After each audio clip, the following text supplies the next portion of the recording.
जी हाँ दोस्तों, खेसारी लाल यादव जी का तबादला सॉन्ग को रिलीज कर दिया गया है। तोरा भागला हपो काहे बड़े खिसियाती है।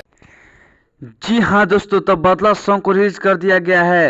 ये सॉन्ग भोजपुरी इंडस्ट्री में आते ही तहलका मचा के रख दिया है। ये सॉन्ग वाकई में बहुत ही बेहतरीन बनाया गया है। इसमें लागत भी बहुत ज़्यादा लग चुका है।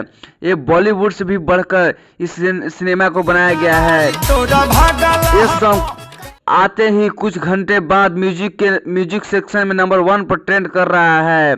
ये गाना को गाए हैं खेसारी लाल यादव और शिल्पी राज जी द्वारा गाया गया है। गाने को लिखे हैं डीके दीवाना, फीट में काम की है निर्माता मरला। सारे गामा हम भोजपुरी से इस गाना को रिलीज कर दिया गया है। अगर आप चैनल पर नए हैं तो सब्सक्राइब करना ना भूलें।